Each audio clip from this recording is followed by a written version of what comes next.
Muy buenas tardes, bienvenidos, bienvenidas a esta edición de hoy de Sobre la Mesa, miércoles, mitad de semanas, 12 de noviembre del 2025, de que voy a estar conversando, analizando con ustedes durante las próximas 2 horas, crónica de un aumento anunciado, otro aumento de la luz en camino. Junta de Control Fiscal exige más cambios al contrato entre el gobierno y New Fortress para el suplido de gas natural. ¿Cuántas? Una de las dueñas de Luma se lleva contratito multimillonario. Contratistas eléctricos ponen el grito en el cielo por pelea entre Luma y el gobierno, que los dejan pillados y sin cobrar. Y la privatizadora anunció hoy que suspendió hace 6 semanas todos los trabajos de control de vegetación. Comité de impuesto al inventario, creado por la gobernadora, no se ha reunido. Y hoy estreno un nuevo panel, un panel con Emma Marrero, Ivonne Lozada y Alondra Belaval, un panel de mujeres analizando los temas del momento. Y entre los que vamos a estar analizando con ellas tres, voy a hacer el escándalo de Epstein y la nueva información que ha surgido que parece vincular más directamente al presidente Trump. Con fecha a la vista preliminar de Antoneska Avilés por el asesinato de Gabriela Nicole allá en Ay Bonito.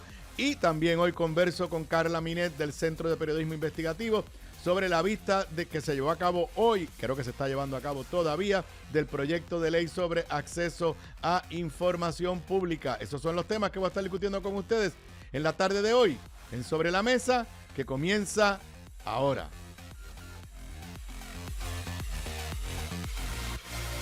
Un líder cuya voz conecta historia y actualidad. Su visión clara y experiencia única dan luz a los temas que moldean nuestra nación.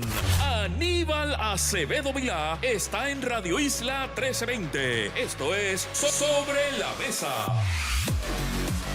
Nuevamente muy buenas tardes para todos los que me estén sintonizando en vivo. Buenas tardes, buenas noches, buenos días para los que me estén escuchando o me estén viendo grabado ahora en vivo a través de toda la cadena de Radio Isla 1320, en vivo desde el estudio ATH Móvil Powered by Evertech. Me pueden escuchar en vivo a través de toda la cadena de Radio Isla 1320. También me ven y me escuchan por Radio Isla.tv, a través de la aplicación móvil de Radio Isla, en el canal de YouTube de esta emisora, en la página de Facebook de Radio Isla y también la misma transmisión en la página de Facebook de este servidor. Para los que me estén escuchando en vivo o me estén viendo en vivo, son exactamente las 3:59 de la tarde. Antes de entrar a los temas que quiero discutir, les recuerdo que pasado mañana, este viernes 14 de noviembre, voy a hacer la transmisión del programa desde Mayagüez, porque a las 6 de la tarde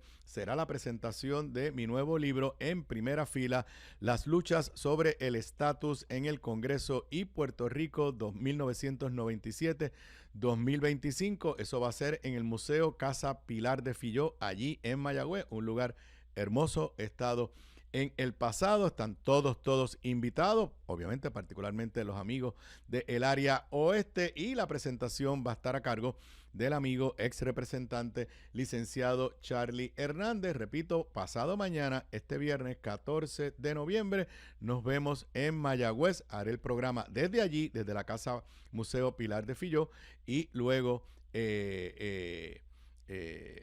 será la presentación comenzando a las 6 de la tarde. Bueno, vamos rapidito a los temas que quiero discutir con ustedes. Muchos temas de energía eléctrica, de electricidad. Yo no sé si Ramón Luis Nieves ya regresó de vacaciones, estaba por allá por Italia, y creo que de Italia estaba por España. No ha estado con nosotros en los pasados 2 martes, pero ya espero que la semana que viene pueda estar con nosotros. El primer tema es la primera plana del periódico El Nuevo Día.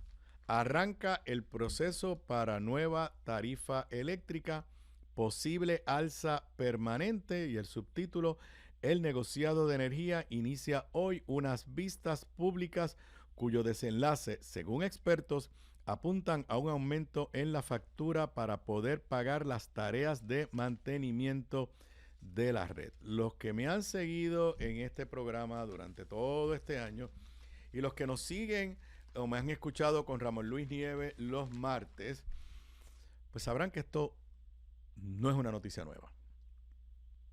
Voy a explicarles de qué se trata. La ley ordena, la tarifa que nosotros pagamos, que tiene, todo el mundo la mira y casi nadie la entiende, tiene diferentes componentes.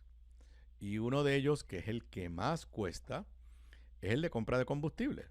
Y ese es el que hace subir y bajar, porque depende cuánto esté el petróleo y si usaron gas natural o no usaron gas natural y si la planta no prendió y tuvieron que usar diésel, todas esas vainas que hemos vivido este año, que si no llegó la barcaza de gas natural y entonces usaron diésel, pues todo eso es una partida que es la más grande en la factura de la luz. Para ser sincero, esa partida grande no la toca ni Luma ni Genera. Bueno, en el caso de Genera tengo que decir que si es gas natural, pues es su dueño, New Fortress es quien lo vende. Pero para operar el sistema eléctrico, tanto en cuanto a generación como a la distribución de todo el sistema, ni Luma ni Genera cogen de ese dinero que es para la compra de combustible. Hay otras partidas en esa factura, pero hay una que es lo que se llama la tarifa fija. La tarifa fija se supone que sea lo que nos toque pagar. ¿Para qué? Para darle mantenimiento al sistema, para darle mantenimiento en el sentido de, pues mira, pasó lo que digan las normas de ingeniería, pasó X tiempo, pues ese transformador hay que, qué sé yo no sé nada de eso, pues es como en el carro, que usted tiene un carro nuevo, o lo viejo, y le van diciendo, después de tantas millas tienes que cambiarle el aceite, el filtro, después de tantas millas tienes que chequear los frenos. Pues eso mismo sucede con todo esto. Y eso se supone que salga de la tarifa básica que pagamos nosotros. Y esa es una tarifa fija. Ni sube ni baja. Contrario a la del ajuste por combustible, que es la que cada 3 meses nos dan la buena o mala noticia de que está subiendo porque pues costó más caro el gas natural o el petróleo, todas estas cosas que hemos escuchado. La tarifa fija está desde 2017. Se suponía que se revisara cada 3 años, pero por incompetencia del gobierno, por eventos atmosféricos, por la pandemia, whatever, no se ha revisado. Y el negociado de energía tiene por mandato de ley que iniciar un proceso para revisar la tarifa básica. Para ese proceso, tanto Luma como Genera, como la Autoridad de Energía Eléctrica, le enviaron unas solicitudes al negociado de energía en la cual más o menos le indicaba, mira, esto es lo que cuesta correr el sistema y esto es lo que necesitamos para darle mantenimiento al sistema y para hacer las inversiones que haya que hacer para mantener el sistema óptimo. Los tres, porque hay que decir la verdad, pidieron un aumento a la tarifa básica. Ramón Luis Nieves y este servidor le hemos dicho que nos guste o no nos guste, eso es prácticamente inevitable. ¿Por qué la primera plana del periódico El Nuevo Día? Porque hoy comienza una segunda etapa. Hay un examinador que fue nombrado por el negociado de energía, que según lo que he escuchado, es un experto en estos temas. Ya él había estado pidiéndole información a los actores, a Luma, a Genera, a la propia Autoridad de Energía Eléctrica, pero ahora se abre a un proceso de vistas públicas que comienza hoy y por eso es la primera plana del periódico El Nuevo Día. Pero para que entiendan de lo que estamos hablando, según el periódico, que cita básicamente a expertos, no está citando a nadie de Luma, es experto, nada nos salva de un aumento en la tarifa básica. Como cuestión de hecho, ya recibimos el primer golpe, porque desde septiembre, y leo aquí de la nota de Manuel Guillama Capella, en el periódico El Nuevo Día, desde septiembre los clientes comenzaron a pagar aproximadamente 3.4 centavos por kilovatio hora adicionales en su factura, vinculados a 2 cargos provisionales aprobados por el negociado, mientras se culmina este proceso de revisión de tarifa. Uno de los cargos, de alrededor de 1.5 centavos por kilovatio hora, se destinó a aumentar los presupuestos de Luma y Genera para este año fiscal, mientras el otro, 1.9 centavos, sufraga el sistema de pensiones de la AE estimado en $300 millones. ¿Qué dice Luma? ¿Qué es lo que está pidiendo Luma? Y yo interpreto que al decir qué es lo que está pidiendo Luma, Luma incorpora lo que pide Genera y lo que pide la Autoridad de Energía Eléctrica. Puedo estar equivocado, no está claro de la nota del periódico, pero eso es mi recuerdo. Pues Luma está pidiendo un aumentito de 11 centavos kilovatio hora. Hoy estamos pagando básicamente 22 centavos kilovatio hora con lo caro que está. Si le añades 11 centavos, se mete en 33 centavos kilovatio hora. Yo no creo, y espero, y si tenemos que elevar una plegaria, vamos a hacerlo. Yo no creo que el negociador le va a dar los 11 centavos que está pidiendo Luma, Genera y el gobierno. Yo no creo que le va a dar los 11 centavos. Pero tampoco creo que se va a quedar en el 1.5 centavos de aumento que decretó en septiembre. ¿Cuándo termina este proceso? Bueno, pues este proceso va a terminar en algún momento durante inicios del próximo año, quizás yo diría durante el primer semestre del próximo año. El negociado ha nombrado un examinador que se llama Scott Hempling, que entiendo que tiene muchísima experiencia en estos temas. Según la nota del Nuevo Día, conformó 14 paneles compuestos por los operadores del sistema, expertos admitidos como interventores y representantes de grupos de acreedores que atenderán distintos componentes de gastos del sistema eléctrico. Hoy miércoles, el primer panel se concentrará en el sistema de transmisión y distribución. Y por ahí continúa. Así que yo no quiero ser el que traiga las malas noticias. Repito, los que me habían seguido durante este año aquí en Sobre la Mesa y los que me han seguido los martes aquí en Sobre la Mesa con Ramón Luis Nieves, saben que eso lo estábamos advirtiendo desde hace tiempo. Y es la primera plana del periódico El Nuevo Día. No es que yo esté a favor, es que tengo la responsabilidad de venir aquí y decirles la verdad. Y la verdad es que van a revisar hacia arriba la tarifa básica. Se suponía que cuando esto sucediera ya estuvieran en vigor medidas e inversiones por parte del gobierno, de Luma, de Genera, del sector privado, para reducir los costos de generar. En otras palabras, si en vez de estar quemando diésel, pues estás utilizando gas natural, en teoría bajas la partida de compra de combustible.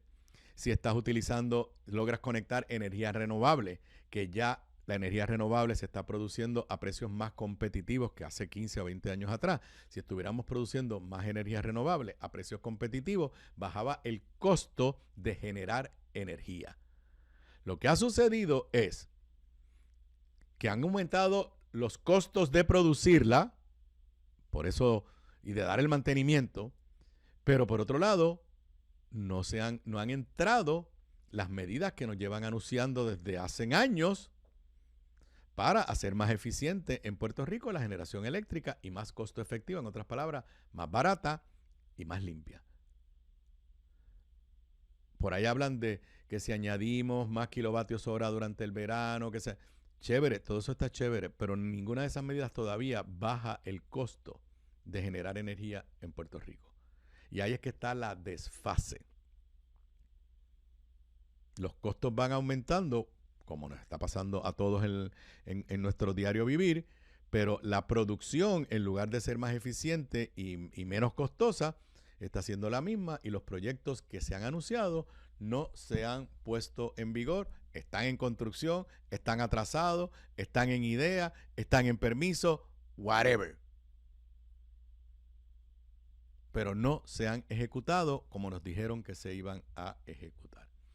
Y una de las áreas en las cuales nos decían que íbamos a tener ahorros era dando un contrato multianual para la compra de gas natural. Y aquí vamos al segundo tema que quiero discutir hoy.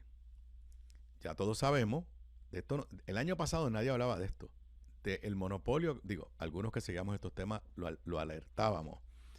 Y otros lo alertaron desde que se designó a Genera. Pero en Puerto Rico el gas natural que consume la Autoridad de Energía Eléctrica antes y ahora genera prácticamente 100%, lo vende una empresa que se llama New Fortress, la cual hemos discutido aquí en múltiples ocasiones. El gobierno de Jennifer González, para disque ahorrarnos en la compra de gas natural, abrió un proceso de subastas durante este año y resulta que el ganador fue ¿quién? New Fortress, que es la dueña de Genera. Ese fue el contrato que la gobernadora anunció en marzo, yo creo que fue, como uno de sus grandes anuncios que nos iba a ahorrar en la producción de energía. Ese es el contrato que Genera, New Fortress, perdón, se fue a Wall Street, se fue al mundo financiero a celebrarlo, diciendo lo chévere que iba a ser para ellos y el mucho dinero que iban a hacer. Ese contrato que era por 15 años y que la gobernadora celebró, la Junta de Control Fiscal lo detuvo. Porque la Junta de Control Fiscal se convenció que el contrato, como lo había negociado el gobierno de Jennifer González, no protegía los intereses de Puerto Rico. Y entre otras cosas, ahí es que sale a la luz pública el problema del muelle. Porque New Fortress tiene dos monopolios. Número uno, es a la que le estamos dando el contrato para que nos supla el gas natural, ahora por 7 años. El contrato original era por 15. Pero además de eso, tiene el control del único muelle por donde entra gas natural al área de norte. Y todos los proyectos de la gobernadora y todos los proyectos de Genera para producir energía con gas natural están en el norte. Ok, ese contrato se detuvo. Hace unas cuantas semanas atrás, se nos anunció, también con bombos y platillos, que se había renegociado el contrato. Lo anunció la gobernadora, que ahora era de 7 años y que se había acabado el monopolio en el muelle que tenía New Fortress.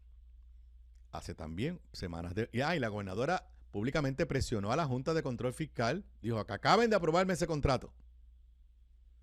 Y la Junta dijo, bueno, lo queremos aprobar, pero es que ese contrato todavía no protege los intereses de Puerto Rico. Pues hoy el Nuevo Día nos tiene una historia al lado de la historia sobre el aumento a la tarifa. En la página 5 del periódico, Junta evalúa nueva versión del contrato. Sigan el tracto. El original era de 15 años, ya lo habían negociado el gobierno y decía que eso era bien bueno para Puerto Rico. Y la Junta lo detuvo y prácticamente todo el mundo se convenció que gracias a que la Junta lo detuvo, nos salvaron de un mal negocio que había negociado el gobierno de Jennifer González. Vuelven al drawing board, como dicen allá en el norte, y producen un nuevo contrato. Y se lo envían a la Junta de Control Fiscal. Y la gobernadora públicamente pide que la Junta lo apruebe lo más pronto posible.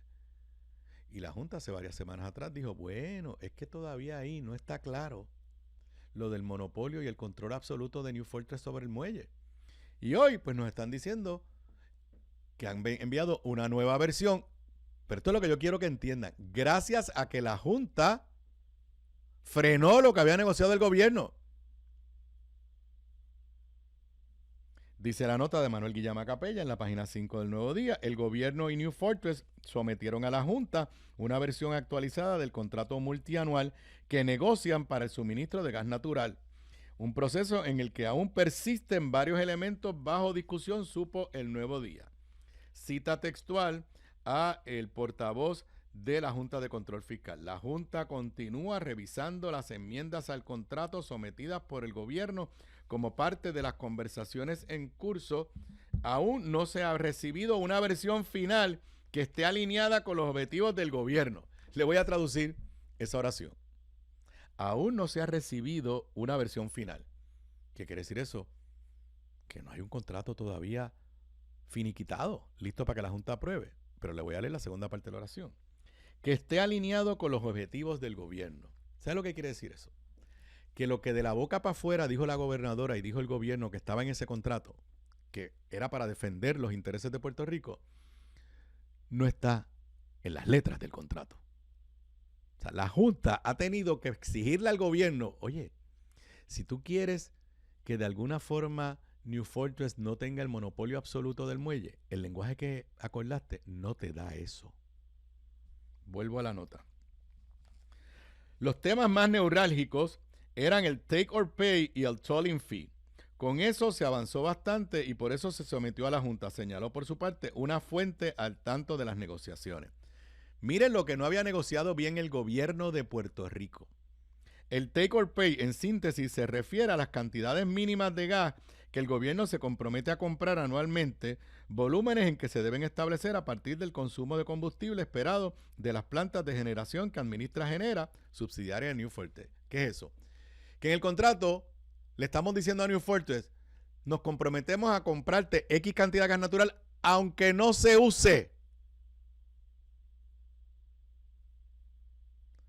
Y la Junta, elegantemente, porque no creo que está en la de abrirle fuego directo al gobierno, nos está diciendo de la forma que el gobierno negoció esto, íbamos a estar pagando probablemente por gas natural que no íbamos a consumir.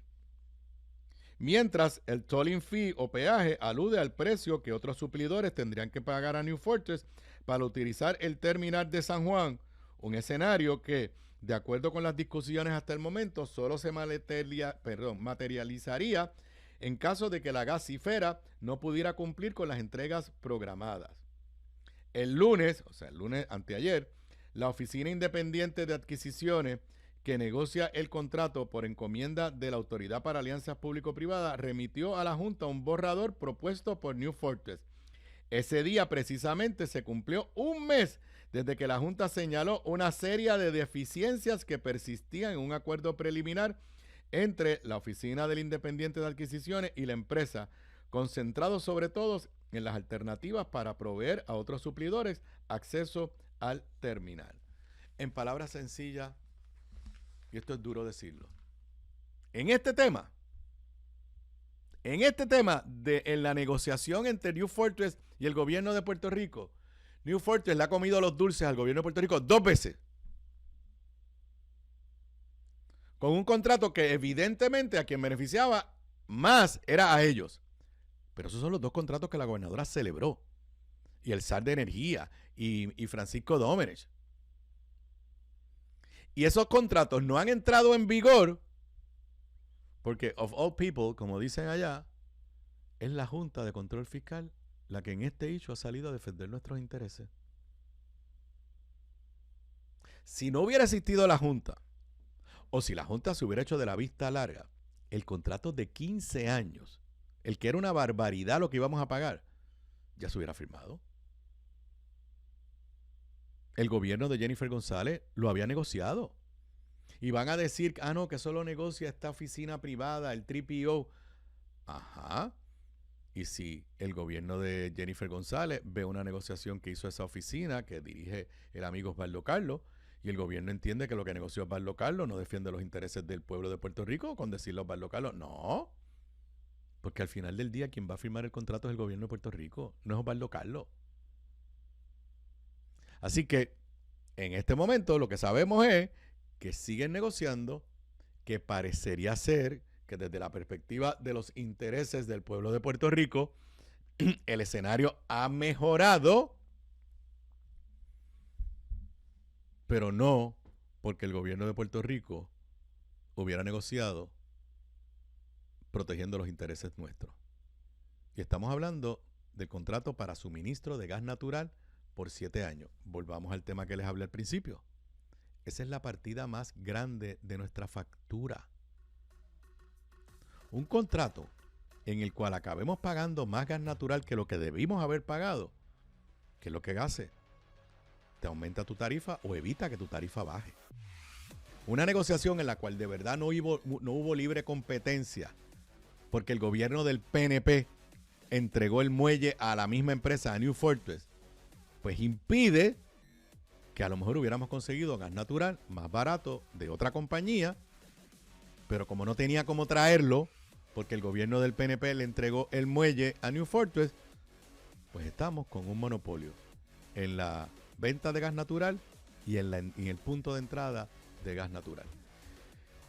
Me está sonando la musiquita. Regreso con más temas de energía luego de la pausa. La clave para la buena cocina, además de los ingredientes y recetas, está en la calidad de los productos en los que cocinas. Por eso te recomiendo mi línea Giovanna Heike Cookware Collection, con acabado en cerámica, mangos ergonómicos y 4 milímetros de espesor para mejor conducción de calor. Lo distribuye North Caribe Imports y su marca Caribe, donde además encuentras utensilios de cocina y limpieza para tu hogar. Ahora cuida tu jardín con Caribe Garden. Caribe, calidad, experiencia y el mejor precio. Pídelos en tu supermercado más cercano. Simplifica tu vida con Caribe. Distribuye North Caribe Imports, la empresa puertorriqueña con más de 50 años sirviéndote a ti. Gramas lindas, gramas, plantas, palmas y todo para tu jardín. En Dorado, 796-1386. 796-1386. Gramas lindas, excelente calidad y servicio insuperable. 796-1386. Bocados Divino, el lugar perfecto para almuerzo o cena. Menú internacional, especializados en los mejores guisos, cabrito al vino, rabo encendido y el mejor osobuco que puedes encontrar. Mariscos frescos del país, langosta de nuestras costas, amplia carta de vinos y jugos naturales, con la mejor localización, seguridad y amplio estacionamiento gratis. Bocados Divino, en el edificio del Colegio de Abogados en Miramar. Para reservaciones, llamar al 787-238-15. Aquí de regreso a Sobre la Mesa. Para los que me estén escuchando, me estén viendo en vivo, son las 4:26 de la tarde de hoy, miércoles 12 de noviembre del 2025. Como les dije al inicio del programa, muchos temas energéticos en el día de hoy para analizar. Ya vimos el conflicto inherente. O sea, estos dos conflictos, el de Luma y el de Genera, estaban en el momento que los gobiernos del PNP firmaron los contratos. No es algo que surgió después, no es algo que se descubrió después. Acabamos de ver el conflicto de que Genera es a la que le dieron el contrato para generar la energía en las plantas de la Autoridad de Energía Eléctrica, pero todas las plantas que están a gas natural o que en el futuro van a estar a gas natural, ¿quién le suple el gas natural? New Fortress. ¿Y quién es New Fortress? La dueña de Genera. Así que ahí hay un conflicto inherente desde el momento que se escogió a Genera. Ok, Luma. Luma es un consorcio de dos compañías, una canadiense y una americana. Una de las compañías es Qantas, la otra se me acaba de olvidar el nombre. Y aunque inicialmente pues no parecía que podía haber un conflicto, de momento nos dimos cuenta que Luma tiene un presupuesto bien grande para subcontratar, particularmente con los proyectos de fondos federales, y que había un alto riesgo de que se subcontratara a sí mismo, que Luma contratara o subcontratara a su compañía matriz. Eso ha generado señalamientos hasta de FEMA en cuanto a algunos proyectos ejecutados o con la intención de ejecutar ejecutar Luma con fondos federales, y que FEMA les ha dicho, no, yo no te voy a pagar eso porque tú te subcontrataste a ti misma en vez de abrirlo a un proceso competitivo. Bueno, yo no sé cómo se hizo el proceso porque ya está adjudicado, pero también en la página 5 del periódico El Nuevo Día, también de la pluma de Manuel Guillama Capella, firman acuerdo para alumbrado. Qantas Service, filial de Luma Energy, obtiene contratos de $75 millones. Y básicamente nos están informando que la Junta de Control Fiscal ayer aprobó un contrato para la labor de trabajos de alumbrado público, todo con fondos federales a lo largo de los próximos 3 años. ¿Y quién se lo llevó? La dueña de Luma, Qantas. Dice Manuel Guillama Capella, Qantas Service, una de las matrices de Luma, obtuvo un contrato de $75 millones para realizar trabajos de alumbrado público con fondos federales a lo largo de los próximos 3 años, de acuerdo con una comunicación de la Junta de Control Fiscal que aprobó la transacción. Yo no estoy diciendo que sea ilegal, yo no estoy diciendo que la vamos a pagar a sobreprecio, pero no huele bien. No huele bien que el hijo, Luma, con dinero del pueblo, aunque sea del pueblo norteamericano, es dinero de los contribuyentes norteamericanos, el dinero de FEMA, no huele bien que el hijo coja dinero federal y contrate al papá con dinero federal. Si fuera el dinero de ellos, eso allá ellos. Me disculpan. Pero contratito de $75 millones. Mientras se da eso, hay otra historia en el periódico El Nuevo Día. Como les dije, muchas historias en el tema energético. Ustedes recordarán que hace unas semanas atrás se dio a conocer que primero pareció algo positivo, que el SAR de Energía había hecho una evaluación de todos los proyectos que estaban ejecutando FEMA, pues que estaban ejecutando Luma y que estaba ejecutando Genera y que estaba ejecutando la Autoridad de Energía Eléctrica con fondos de FEMA, y da la sensación que aquí bajo los gobiernos del PNP la mano derecha no sabe lo que hacía la izquierda y que habían proyectos que no eran prioridad o lo que fuera. En aquel momento yo lo aplaudí, dije, mire, qué bueno, aparentemente han establecido las prioridades. Pero luego de eso nos enteramos que habían dejado afuera del listado que se iba a financiar con fondos de FEMA un montón de proyectos que Luma ya había comenzado y había empezado a gastar fondos y que se queda el dinero y que Luma dice que son importantes. El negociador de energía también ya se activó diciendo, explíquenme esto de todos estos proyectos que quedaron fuera. Bueno, pues hoy al periódico El Nuevo Día, a las periodistas Mari Carmen Rivera Sánchez y Joan Isabel González, le hablan off the record varios contratistas y validan lo que nos dijo Luma, que ellos habían sido contratados, que habían empezado a hacer los proyectos y que de momento sacaron los proyectos de esta lista y nadie les paga. Página 25 del periódico El Nuevo Día. Alegan pérdidas millonarias por tranque entre la Autoridad de Energía Eléctrica y Luma.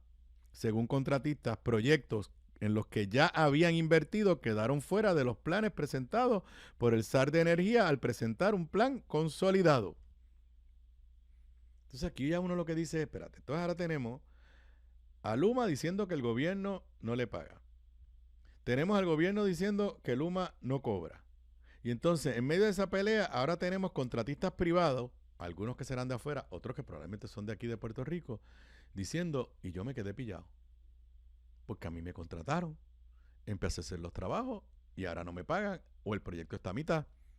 Dice la nota, al otro extremo de las deudas acumuladas de la Autoridad de Energía Eléctrica y de la decisión de sacar de la agenda cientos de proyectos de reconstrucción están las empresas y contratistas locales e internacionales que no han cobrado decenas de millones de dólares luego de prestar servicios para mantener la red eléctrica.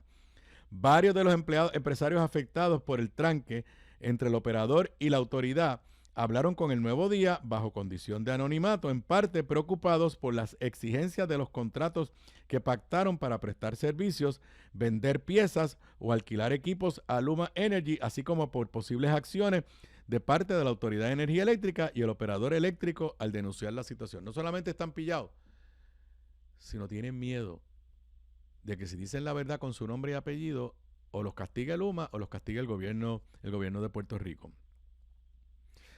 ¿Cuál es el problema? Ellos le dicen a las periodistas del Nuevo Día que son dos.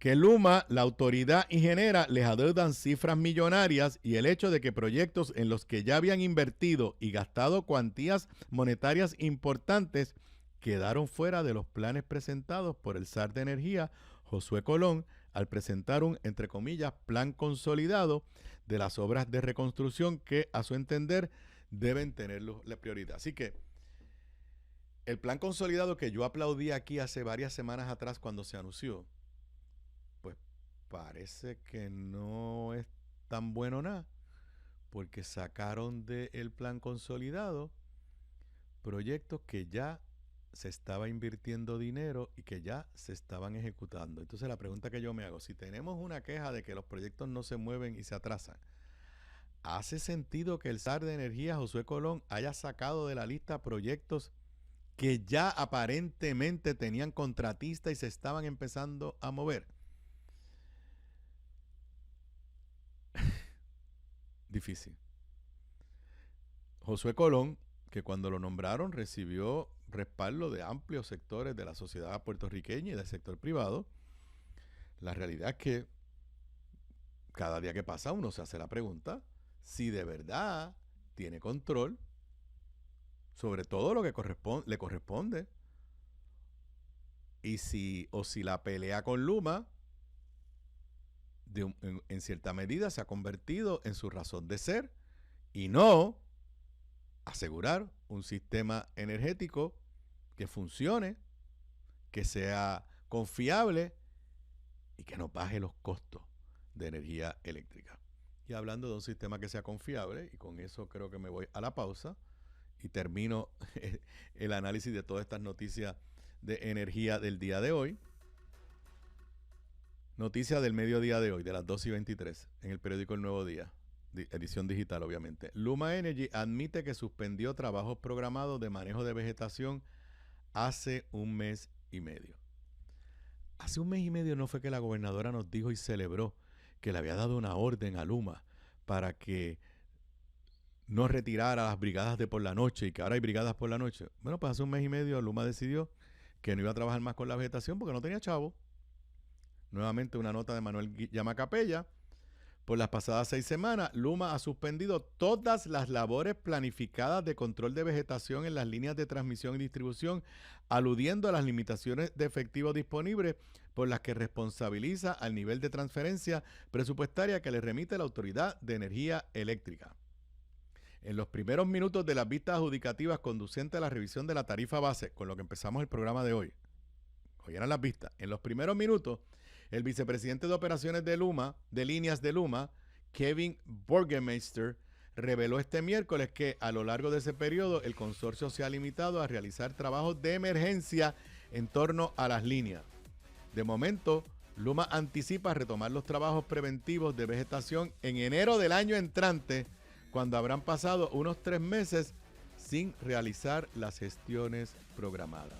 De acuerdo con la empresa, la deficiencia de efectivo al presente en lo relacionado con el presupuesto de manejo de vegetación asciende a unos $20 millones, lo que causó la paralización del programa, que se financia con fondos operacionales provenientes de los cobros de facturas a los abonados. La parte planificada se ha detenido, reconoció Burgermeister en respuesta a preguntas del oficial examinador Scott Hempley. Nuevamente, ni a ustedes ni a mí nos interesa saber quién es el culpable de que no haya chavos para controlar la vegetación. Ustedes y yo, que no somos expertos ni ingenieros eléctricos ni nada cercano, ya sabemos que una de las razones para los apagones son los árboles, las matas que intervienen con las líneas eléctricas. Bueno, pues hace 6 semanas que Luma no hace trabajo preventivo en esa área y aparentemente no va a hacer nada hasta enero. A ustedes y a mí no nos importa quién es el culpable de eso. Si es que la autoridad no le pasa a los chavos, si es las APP, si es que Luma no cobra. Lo que quisiéramos es quién lo va a resolver y cómo lo va a resolver. Son las 4:38, regreso con más luego de la pausa. Aquí de regreso a Sobre la Mesa, ya escucharon, son las 5 de la tarde, le damos la bienvenida a los amigos de Radio Raíces allá en San Sebastián y precisamente a ellos, a todos los que se acaban de conectar y a todos los que estaban conectados. Les recuerdo que este viernes tengo la presentación de mi nuevo libro en primera fila, Las luchas sobre el estatus en el Congreso y Puerto Rico 1997-2025 en Mayagüez.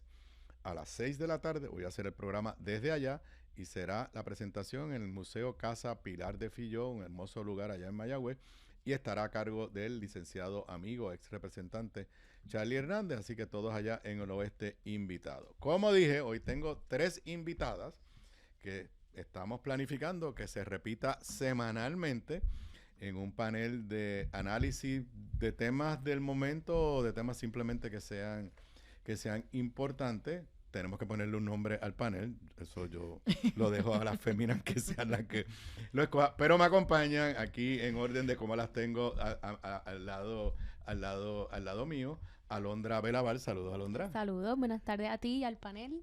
Y a Ivonne Lozada. Un placer estar aquí con todos y contigo también. Y con las muchachas. Y Emma Marrero. Un placer y gracias por seguir dándonos los micrófonos. Bueno, ustedes participan en muchos programas.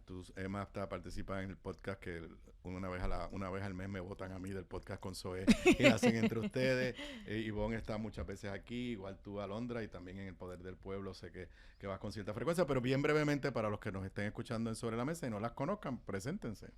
Pues yo soy Alondra Veraval, soy secretaria de la Juventud del Partido Independentista Puertorriqueño, soy también estudiante de Derecho.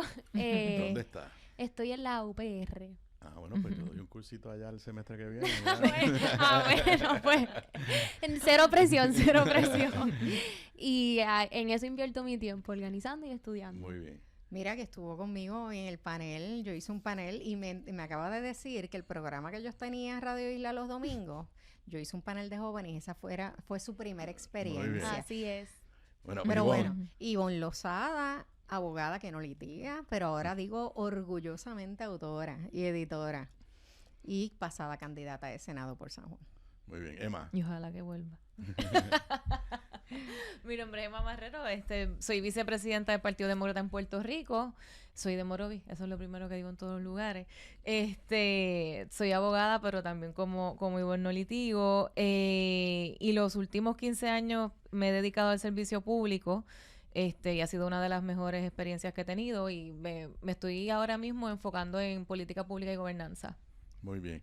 Bueno, hay un tema que quisiera empezar con que lleva muchísimo tiempo dando las vueltas en la discusión pública en Estados Unidos, pero todo lo que ocurre allá tiene repercusiones sobre nosotros y sobre el mundo, y particularmente todo lo que tiene que ver con el señor Donald Trump, que es los Epstein Files, todos los documentos de este personaje criminal, pederasta. Yo no sé si ustedes vieron la serie, yo vi la serie que creo que era de Netflix o una de Netflix, que dejaba uno horrorizado. No era una serie, no era ficción, era un documental, lo más que duraba varios capítulos, que murió en circunstancias extrañas en una cárcel cuando finalmente fue acusado por las atrocidades contra menores de edad.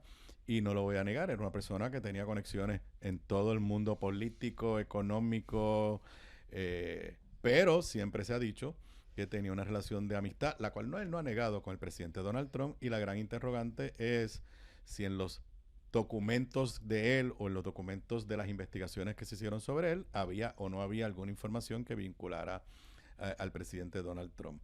El Departamento de Justicia de Estados Unidos, bajo Donald Trump, dijo que no había nada y básicamente cerraron la investigación, a pesar de, hay que decir que en la campaña Donald Trump y los republicanos, creyéndose que quienes estaban mencionados iban a ser demócratas, pues acusaban al gobierno de Biden de encubrir y decían que se den a la publicidad los Epstein Files. De momento eso cambia. El Departamento de Justicia Federal dice, no, nosotros lo vimos, ahí no hay nada importante, pero hay un sector dentro del propio Partido Republicano que se sentía indignado y comenzó una presión para que el Congreso, que aunque esté en manos republicanas, pidiera documentos. Al momento de nosotros estar hablando, se supone que en los próximos días pueda activarse una petición en las reglas del Senado. Si tú tienes 218 votos, creo que es el número clave, puedes ordenarle al cuerpo que le requiera información a las agencias del gobierno federal. El Congreso está a punto de reabrir, eso aparentemente va a suceder, y ante eso comenzaron a salir algunos correos electrónicos. Particularmente los demócratas dieron a conocer 3 correos electrónicos. Voy a leer la noticia de F para que todo el mundo se ubique, para que entonces ustedes las puedan comentar. No voy a leer la noticia completa. Dan a conocer 3 correos electrónicos los demócratas. Uno de los correos enviado en el 2015 ilustra una conversación entre Epstein y el autor y periodista Michael Wolff sobre una próxima entrevista de Trump en la cadena CNN, en la que Wolff aconseja dejar que el ahora presidente se incriminara a sí mismo al negar cualquier relación con el financiero neoyorquino. Cita textual, traducida obviamente de lo que dice el email. Creo que deberías dejar que él solo se ponga la soga al cuello. Si dice que no estuvo en el avión ni en la casa, eso te da una valiosa ventaja política y de relaciones públicas. Puedes hundirlo de una manera que potencialmente te beneficie, o si realmente parece que podría ganar, podría salvarlo generando una deuda. Eso lo escribió el alegado periodista. En otro mensaje del 2011, enviado a Ghislaine Maxwell, que era su cómplice y que es una relación enfermiza. Ella está viva, está presa, la están tratando con guantes de seda. El gobierno de Donald Trump la movieron a una cárcel de esas que son como un resort.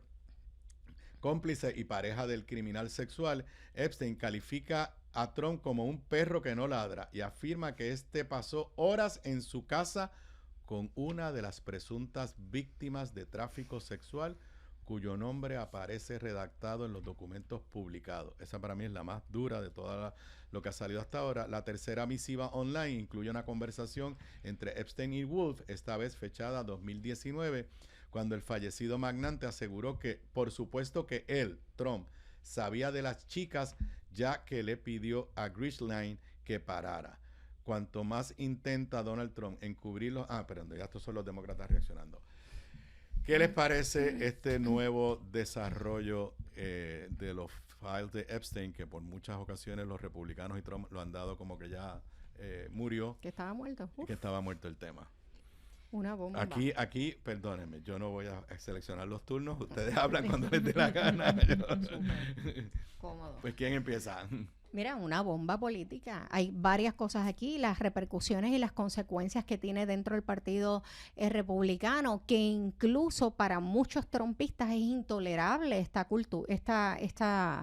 escándalo y este comportamiento que vincula a Trump. Pero hay otros temas de fondo que no quisiera invisibilizar porque me preocupa el hecho de que un poco se faranduliza en la discusión del tema y se sigue invisibilizando el tema de la trata humana, de la explotación sexual de las mujeres, que es el 96% son mujeres en explotación sexual, y que es un esquema criminal de tráfico sexual que se maneja desde las esferas de poder y esferas de alto poder. Recientemente le quitaron el título de príncipe al príncipe Edward, precisamente por estar vinculado a este escándalo. Y miren las consecuencias que está teniendo dentro del trumpismo. Así que vamos a ver, pero esto va para largo. Sí, yo creo que también delata las inconsistencias en quién es Trump, porque toda esta insistencia en los Epstein Files empezó, como bien decías, porque sentían que los demócratas lo estaban encubriendo y él se perfiló como este líder anti-establishment y el más transparente, y todo esto tiene que salir por eso mismo, porque las altas esferas de poder y Capitol Hill está podrido y lo que fuese.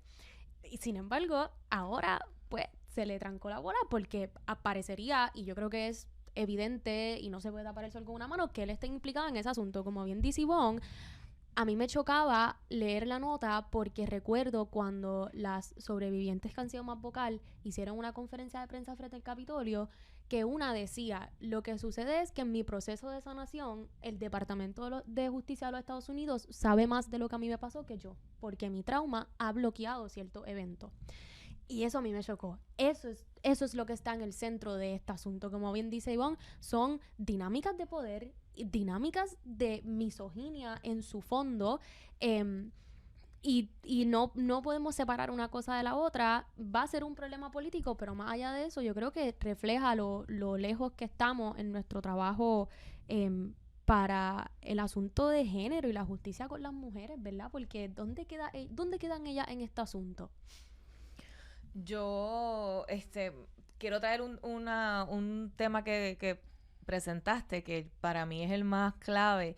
Ellos hicieron campaña diciendo que eran los demócratas los que estaban en el file, y yo recuerdo cuando comenzó la administración que Pam Bondi le dijo, yo los tengo ahí, tengo los files, pero no los abrió, nunca hizo nada. Y a mí en lo personal, totalmente de acuerdo con ambas. Y yo lo que me pregunto es, ¿por qué seguimos perdiendo el tiempo a nivel internacional y no le creemos a las mujeres? O sea, esa necesidad imperante de que tiene que haber una lista, de que tiene que haber algo físico, cuando Trump más de 28 mujeres han expresado públicamente que han tenido, ¿verdad?, algún tipo de situación de acoso sexual o agresión por parte de Trump. Él ha salido culpable de agresión sexual. Él ha dicho, yo siempre busco, porque Trump es una persona bien particular cada vez que habla, por su inconsistencia, como estabas mencionando, Alondra.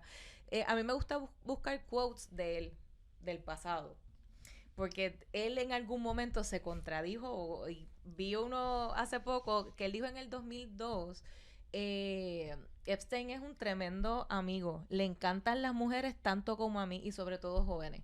En el 2002.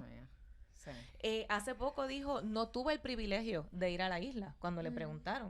O sea, yo digo, ¿qué más falta para profundizar en la situación de que él sí tiene que ver con el tema? O sea, a mí ¿verdad? me genera un poco de ansiedad esta situación de que estamos en la espera de que la legislatura vote para que salga un file, para ver correos electrónicos, registros de vuelo, todo este tipo de cosas, cuando está evidente que hay una participación, ¿verdad?, inherente de Trump. Y eso me trae a la mente una pregunta que yo recuerdo en el podcast que tengo con Zoe, que le hicimos en el año de elecciones a la candidata a comisionado residente de Proyecto Dignidad. Lamentablemente no recuerdo su nombre. Pero, ¿qué explicación hay que, a pesar de lo que tú acabas de describir, Emma, y ahora pues estas cosas que siguen saliendo, que este sector pseudo de derecha religioso en los Estados Unidos, estos conservadores de valores, de la familia tradicional, sigan dándole respaldo a este señor? O sea, ¿cómo uno puede explicar eso? Yo no sé. Creo que no tiene explicación. En la política muchas veces llegamos a conclusiones paradójicas y buscamos la manera de explicarla. A Trump, como bien dice Emma, él es un vulgar en sus expresiones y hay gente que lo va a defender y va a decir, pues es que todos pensamos así, él dice todo lo que uno piensa. Yo no creo, me distancio muchísimo de eso, pero así es que lo defienden. Es esta figura que es tan pueblerina, que para mí no es la descripción correcta, que pues lo aceptamos. Corrió con unas promesas altísimas de campaña, que vaya a ver si ha hecho algo con ese asunto, excepto el asunto de la inmigración, pero ciertamente es una paradoja y una inconsistencia bien seria. Para decirle lo que dijo, yo recordé el nombre, Viviana Ramírez era la candidata a comisionada residente, y nos lo dijo con una candidez que Zoe y yo nos quedamos en shock, porque ella nos dijo, yo no respaldo las cosas que él hace, pero como él ha cumplido todo lo que nos dijo. Esa es la línea de ella. O sea, como yo me meto en su vida. O sea, en otras palabras, si yo como cristiano tengo que negociar con el diablo, pues sí voy a negociar con el diablo. O sea, es una cosa increíble. ¿Podrá ser el golpe que finalmente rompa ese vínculo con ese sector? Acabará con Trump, pero no va a acabar con el trumpismo. Y yo no creo que acabe con Trump por lo mismo que mencionaba Emma. O sea, ya es evidente su vulgaridad con las mujeres, su falta de respeto hacia las mujeres, incluso otros sectores. O sea, y yo no creo que le haga un tajo. Hemos visto cierto descontento entre la base de MAGA, pero es que también es, insisto, un grupo tan inconsistente que yo diría que es difícil de leer desde este lado. Yo no estoy allá adentro y a juzgar por lo que hemos visto no estoy tan clara. Yo creo, vivimos en tiempos de fundamentalismos y polarización, y esa es la realidad que vivimos ahora. Y los dos extremos con estos discursos populistas, tanto la ultraizquierda como la ultraderecha, que en ocasiones me da trabajo poder distinguir entre uno y otro, pero tienen esa similitud, ¿no? Que es las gringolas puestas. Yo no sé hasta dónde internamente los republicanos que estén preocupados de ultraderecha aprovechen esta oportunidad para ¿cómo te digo? Dejar de hablar de una posibilidad de Trump a un tercer término y comenzar a mover a J.D. Vance. Bueno, detrás de... O sea, J.D. Vance lo proclamó el propio Trump. O sea, hay un juego de palabras. Cuando la última vez jugó con la idea, pero dijo, no, pero yo creo que J.D. Vance y Marco Rubio serían una papeleta que arrasarían. Vamos a ver. Yo lo veo desde la perspectiva que Estados Unidos cuando miramos la historia de Estados Unidos, de repente tuvieron que ser inclusivos y aceptar a los negros, a las mujeres, a las minorías, de repente. Pasaron de 0 a 100, quizás en 10 o 15 o 10, ¿verdad?, años. Y pienso que la nación, su ciudadanía nunca se curó, nunca se educó en esa línea. Es como yo siempre digo, como con el feminismo. Fue como que sacaron el polvo y lo metieron debajo de la alfombra y de repente alguien vino y levantó la alfombra y les dio de comer. ¿Verdad? Porque la realidad es que cuando hablamos de las personas que comentan ser cristianas, y yo no voy a poner en duda, ¿verdad?, el cristianismo ni la religiosidad, pero en el contexto de Trump, lo podemos ver en el nacionalismo, del cristianismo, y yo veo del perfil de las personas que son magas, precisamente eso, un ataque a lo que era mío. Porque si tú te fijas, lo del PAM y lo del cierre a quien más afecta es a la base maga, en su totalidad. Pero era bien interesante cada vez que yo estaba leyendo artículos sobre el tema, que es que ellos lo ven como una guerra cultural. Yo prefiero pasar hambre, pero que no se los den a los inmigrantes. Entonces, han creado esta narrativa en donde, como tú bien mencionas, no creo en lo que él dice o cómo él trata a la mujer, pero me cumple. ¿Te cumple qué?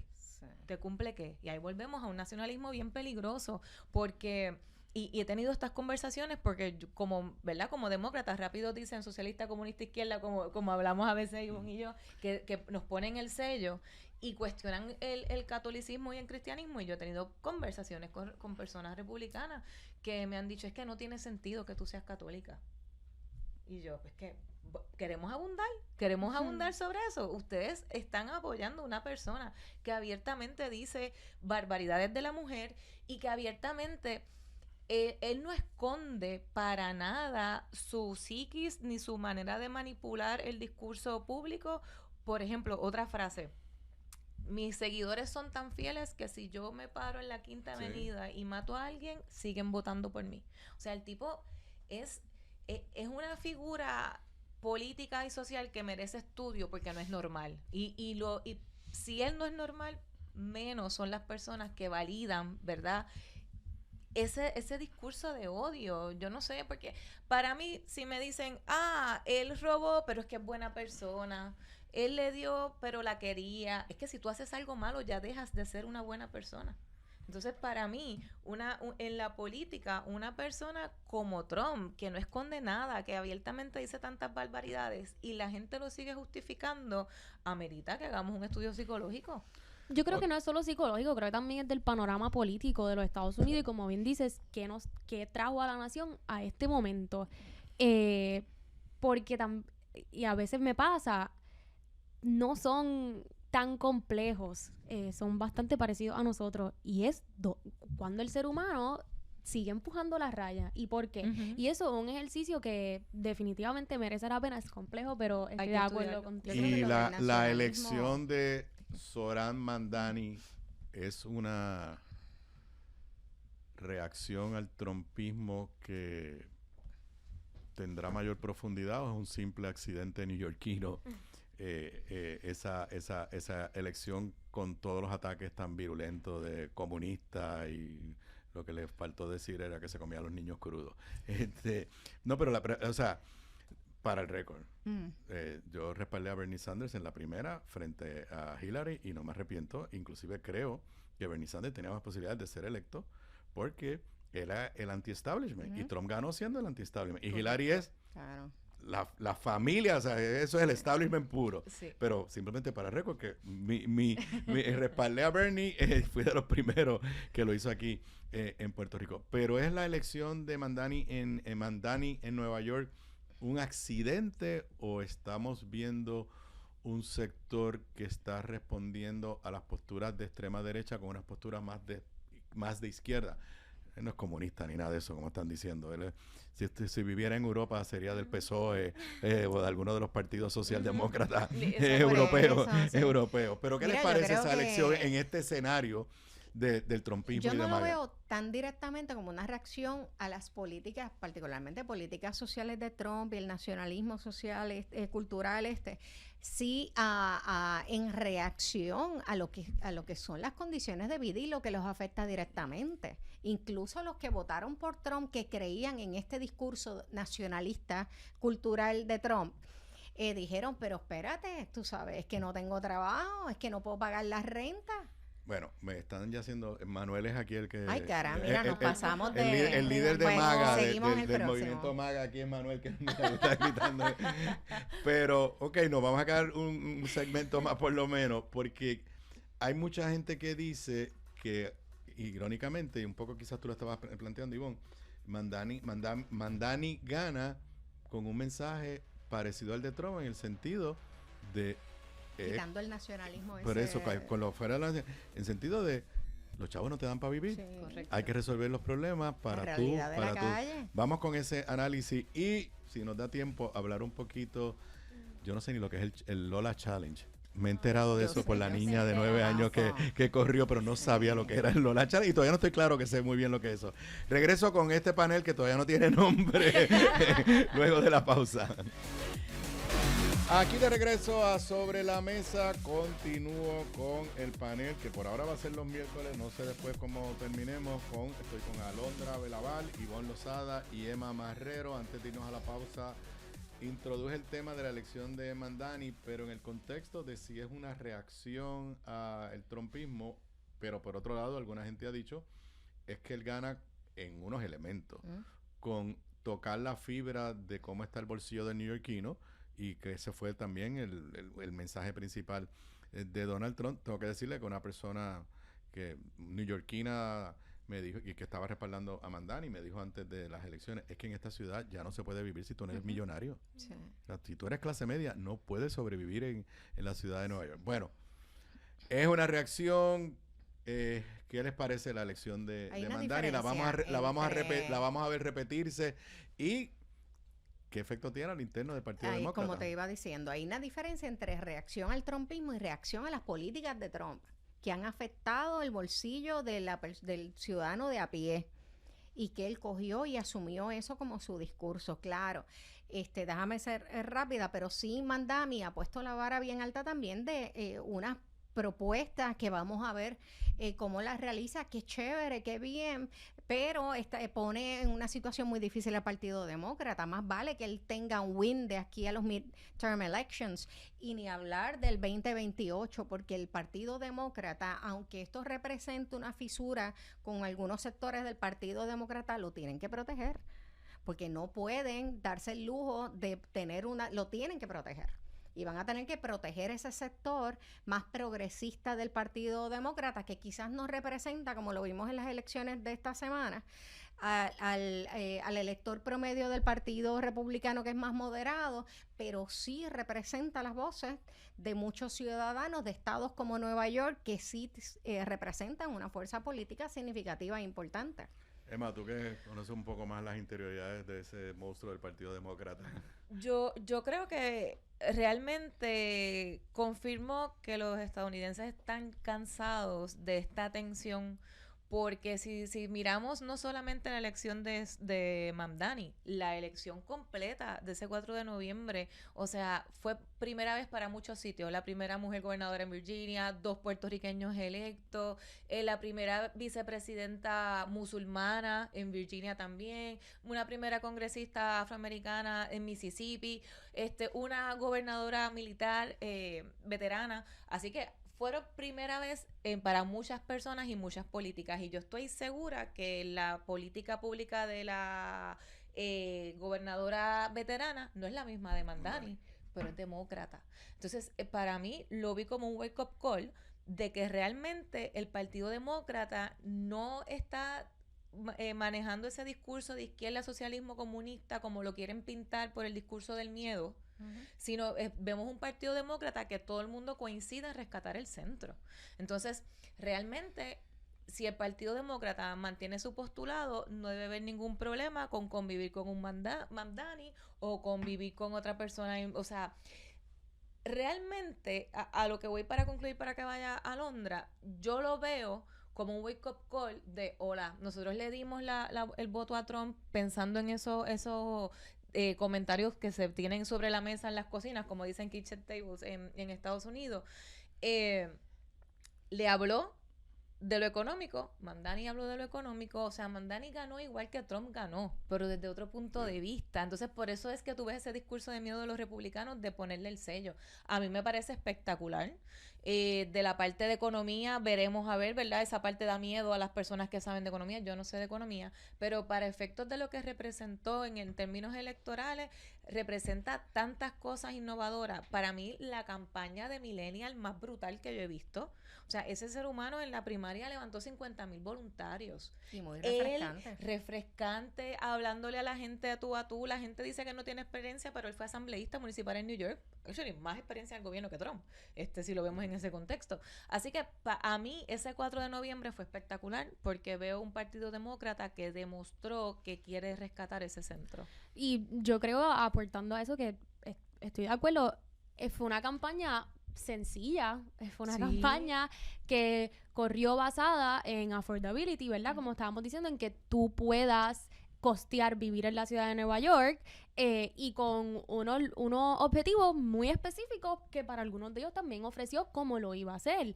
Pero yo creo que también tiene que tener el elemento que tenía Trump de un sector del electorado que está cansado del establishment. Sí. O sea, Y otra cosa, está intoxicado del discurso de odio. Sí. Están cansados porque es que ya, y aquí mismo está ocurriendo, hay un desgaste de ese discurso de odio. Muchos políticos piensan que vende.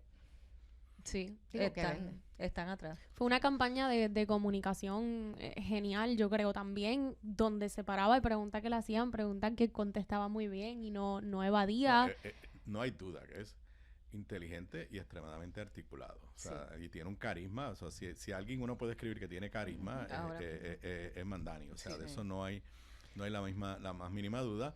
Obviamente, su plan es subirle los impuestos a los sectores 1%. más pudientes y con eso financiar un montón de proyectos.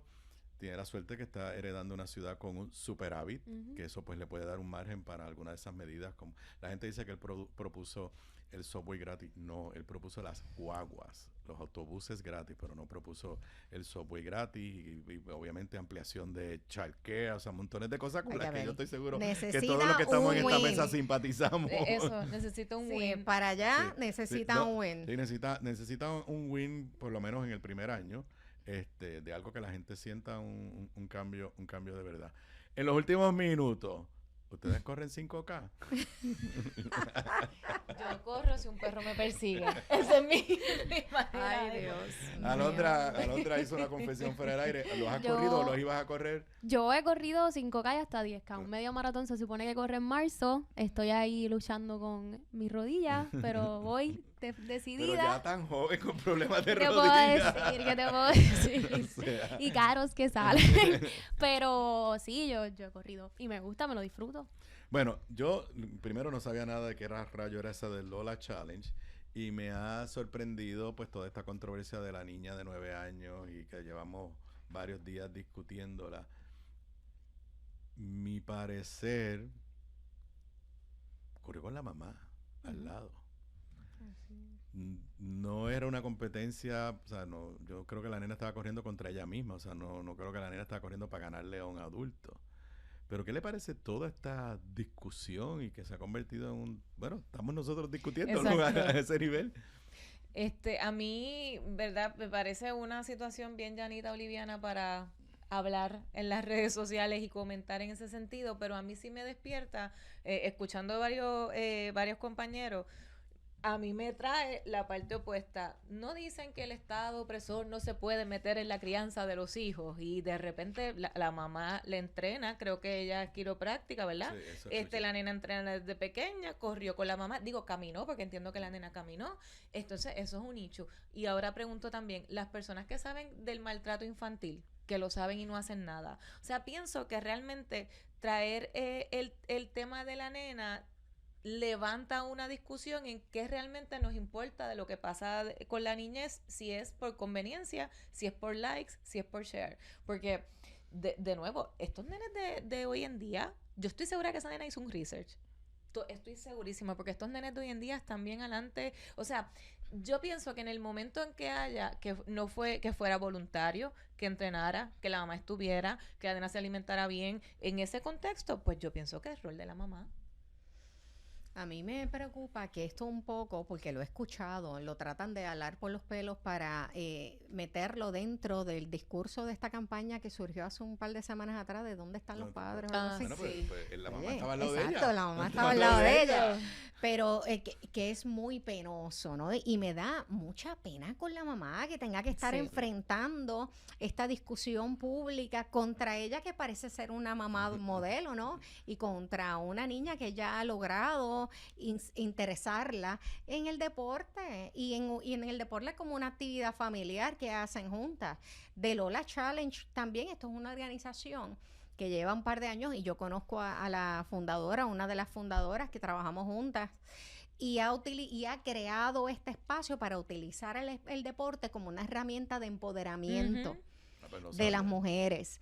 Pero mira, empieza como un evento de empoderamiento de mujeres a los que se han sumado, se han sumado hombres también, y han sido muy exitosos. Así que hay que tener mucho cuidado con esta línea de estar apuntando el dedo, y si lo quieren para sumarlo a la campaña anterior, cuidado con estar apuntando el dedo a los padres sin entender las circunstancias en que se da esta situación. Pero principalmente pues me da pena la mamá. Oye, está haciendo muy buen trabajo hasta lo que vemos. Yo no soy doctora o sé de medicina deportiva, de eso sabrán otros, pero si me dices que ella es quiropráctica, pues algo sabrá. Yo no creo en el discurso punitivo que ha levantado esto, ¿verdad? De apuntarla, de que van a investigarlo.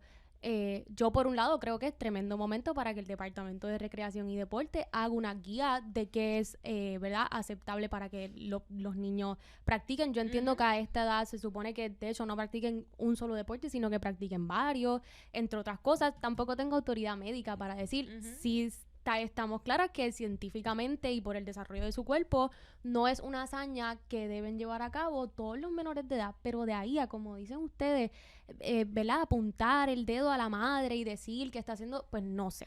Pero mira, y te voy a contar que a mí me han invitado al Lola Challenge y yo digo, no puedo, y Zenaida, que es la de Lola Challenge, me dice, mira Ivonne, si eso te estamos monitoreando y si no puedes lo puedes caminar, lo puedes correr, y cuando te cansas te montamos en la guagua y seguimos. Bueno, la autoridad del control, Manuel Vélez, ya tocó por ahí.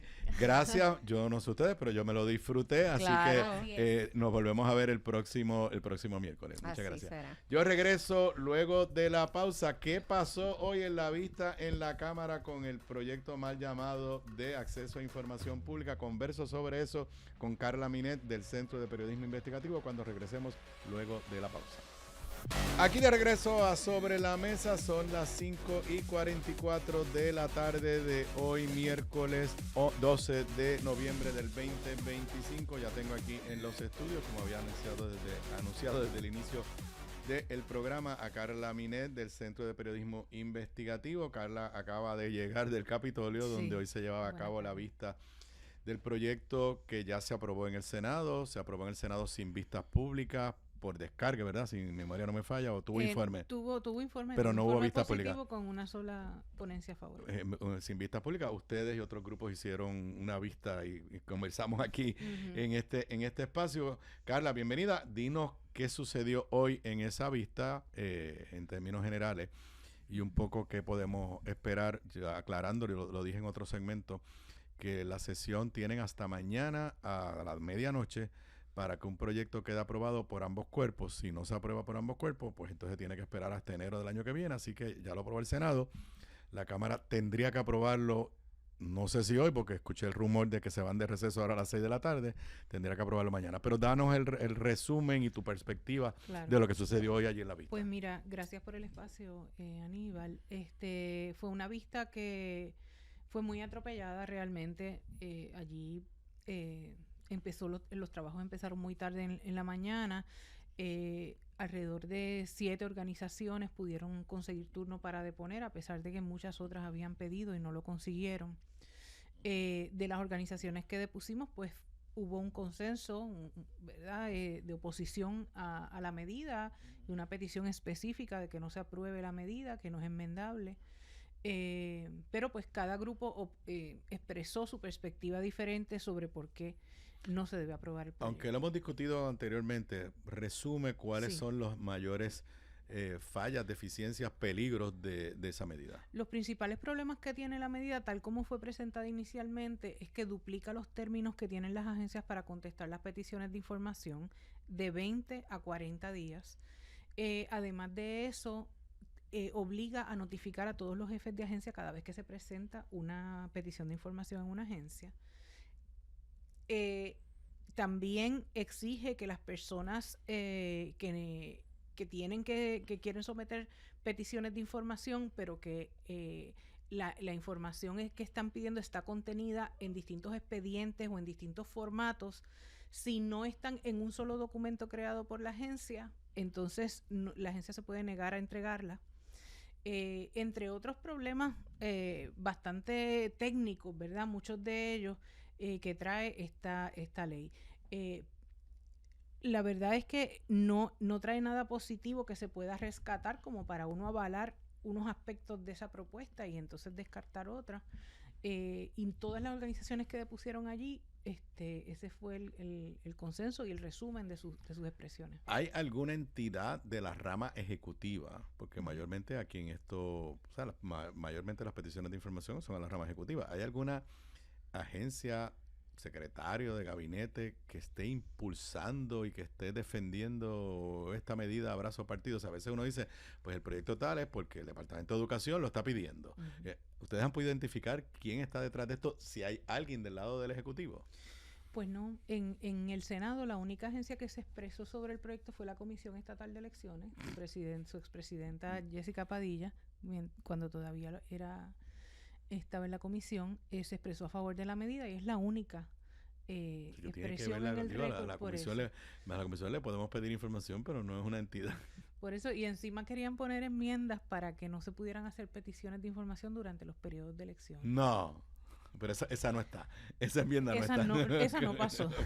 pero era como el colmo, ¿no? Por eso nos da la señal de por dónde va la cosa. Entonces, aparte, ahora en la etapa en la Cámara, esta medida fue avalada hoy por la Oficina de Administración de Tribunales, el Departamento de Justicia y la Oficina del Inspector General. Y digo avalada con entre comillas porque ninguna de las tres agencias hizo una expresión contundente ni pudo contestar las preguntas de los representantes de por qué avalan realmente la medida y si la medida, como, ¿verdad?, se esperaría, lo que tiende es a mejorar el acceso a la información de parte de la ciudadanía. Más bien, las preocupaciones que trajeron estas agencias estaban dirigidas a defender por qué las agencias en ocasiones pueden necesitar más días para recopilar ciertos tipos de solicitudes de información. O sea que si se llegara a aprobar, eso va a llegar a Fortaleza con un expediente bastante flaco, para usar una expresión pueblerina, desde la perspectiva de las agencias de gobierno. Te lo digo por mi experiencia de los dos lados. Fui asesor en asuntos legislativos y después gobernador, y al gobernador le pesa mucho si una agencia le está diciendo yo quiero esto, yo necesito esto. Da la sensación de que ese no es el caso. Sí. Ok, ¿tienen información o que tú percibes? ¿Esto lo van a aprobar mañana? Esta noche, no sé, tengo extraoficialmente información que ahora a las 6 recesan, pero si no recesaran, en teoría lo podrían aprobar esta noche. ¿Qué ha dicho el presidente de la Cámara? Bueno, el presidente de la Cámara estuvo allí hoy en distintos momentos de la vista e hizo expresiones en el sentido de que él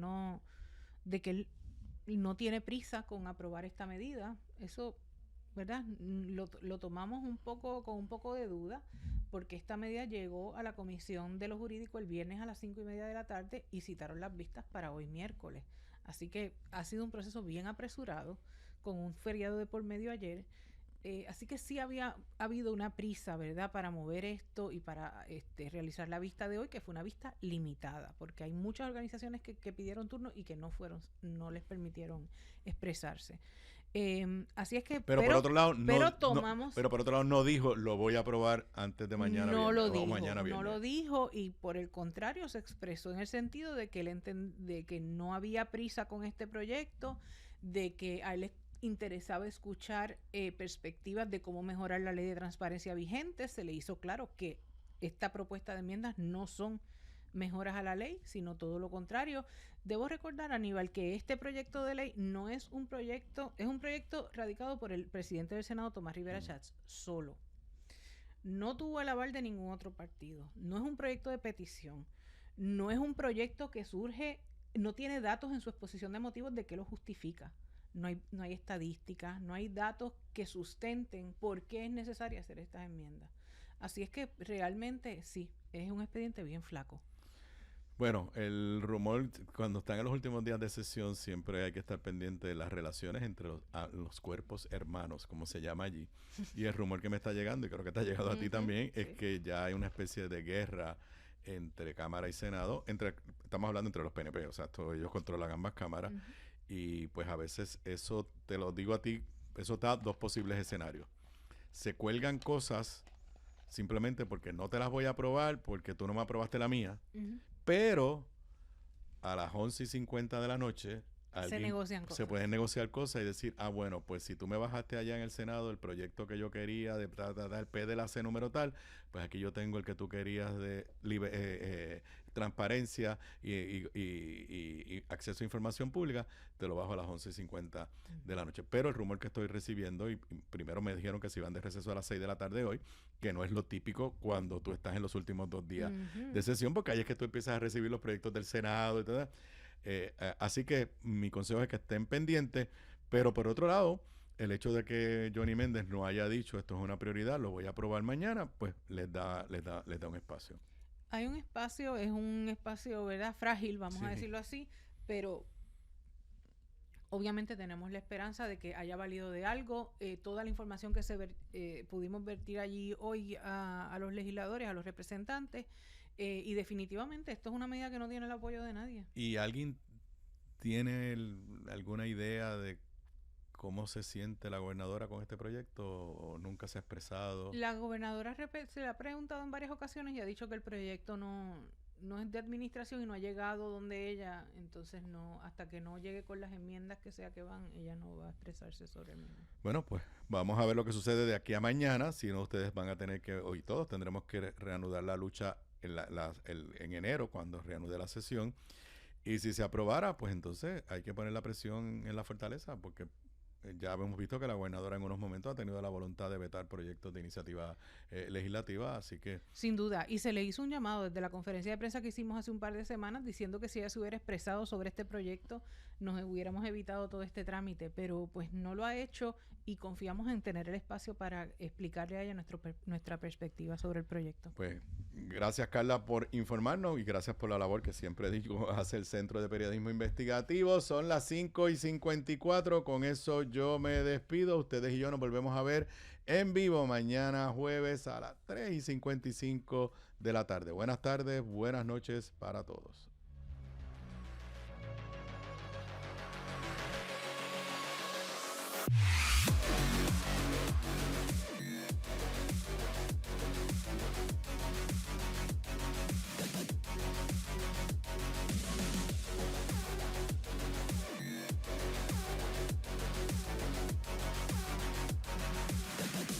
En Puerto Rico, la Navidad se vive con plena aguinaldos y parrandas. Así son las Navidades, cantando con los pleneros y saludando las amistades. Y así mismo, llevamos la noticia con ritmo, con fuerza y sin detenernos. En estas fiestas, que la verdad sea la melodía que te acompañe. Radio Isla 1320, somos el sentir de Puerto Rico. Conéctate a radioisla.tv. Las noticias que quieras y la información que necesitas al alcance de tu mano. radioisla.tv. Somos el sentir de Puerto Rico. Radio Isla 1320 te ofrece la información más actualizada. Por eso estamos en vivo todos los días por YouTube. Todos los días por YouTube. Búscanos como Radio Isla TV y accede a la programación más reciente. Radio Isla TV en YouTube. Búscanos ya. Radio Isla 1320. Somos el sentir de Puerto Rico. Sin rodeos, sin agenda, solo un análisis claro y directo. Jorge Colbert Toro, con su trayectoria en el gobierno y la política pública. Y Anabel Torres Colbert, con su agudeza legal y claridad en el debate. Unen fuerzas para analizar la realidad del país como nunca antes. Los Colbert, de lunes a viernes de 12 a 2 de la tarde, en vivo desde el estudio ATH Móvil by Evertech, solo por Radio Isla 1320. Somos el sentir de Puerto Rico. No rompas la cadena. Quédate en Radio Isla 1320. Somos el sentir de Puerto Rico. Acceder a tu programación favorita es más fácil.